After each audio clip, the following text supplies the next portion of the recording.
आज हम लोग चर्चा करने के लिए यहाँ पर मौजूद हैं कि आईवीएफ में क्या क्या टेस्टिंग कराना ज़रूरी होता है, क्योंकि पेशेंट के दिमाग में होता है कि डॉक्टर तो फालतू टेस्ट लिख देते हैं।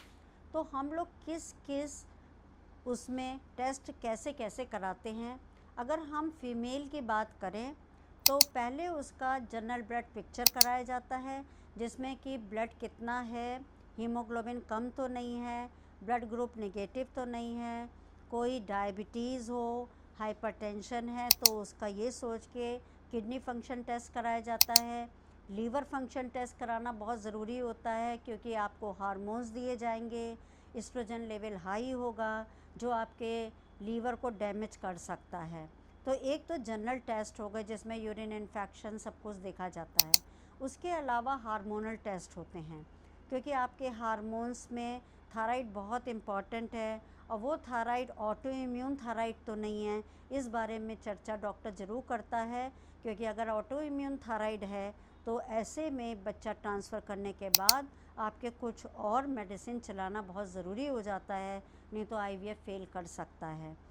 इसके अलावा प्रोलैक्टिन लेवल कराया जाता है, फॉलिकल स्टिमुलेटिंग हार्मोन्स, ल्यूटिनाइज हार्मोन्स जैसे कि एलएच कहा जाता है, प्रोजेस्टेरोन हार्मोन्स, ये सारे हार्मोन्स कराए जाते हैं।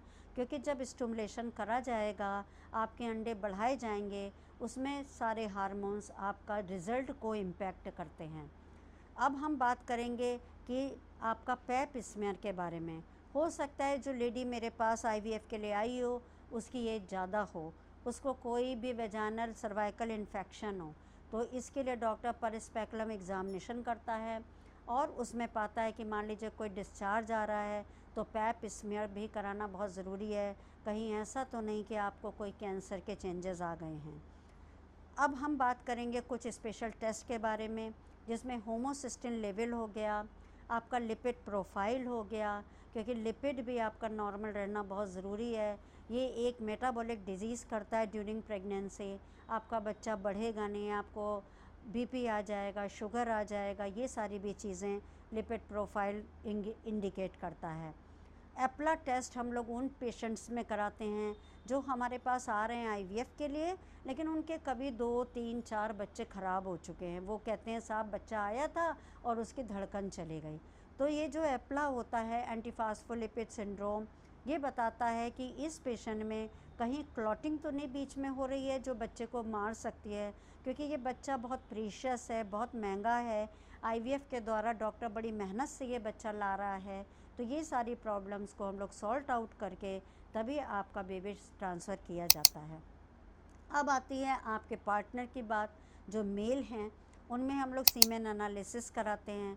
अगर उसमें ओट्स आ रहा है, मान लीजिए काउंट बहुत ख़राब है, मोटेलिटी ख़राब है या मॉर्फोलॉजी ख़राब है, तो डीएनए फ्रेगमेंटेशन कराना बहुत ज़रूरी हो जाता है। मेल अगर बहुत मोटे हैं तो उसका टेस्टोस्टेरोन लेवल, एस्ट्रोजन लेवल भी बहुत इम्पॉर्टेंट है कराना। उसके अकॉर्डिंगली हम लोग मेडिसिन देते हैं। उसका शुगर कैसा है, थायराइड कैसा है, ब्लड ग्रुप कैसा है, बिकॉज़ अगर फीमेल नेगेटिव है, मेल पॉजिटिव है, तो बच्चे का जो चांस होगा वो पॉजिटिव आने का हो सकता है, जिसमें कि हमको RH इम्यूनोग्लोबिन्स भी लगाई जाती हैं। तो ये सब एक डिटेल हमने आपको बता दिया।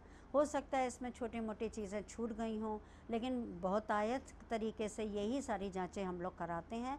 अब आपको समझ में आ गया होगा ये जांचें किस तरह आपका बच्चा बचाने में और आईवीएफ से अच्छा बच्चा देने में सहायक होती हैं। Thank you.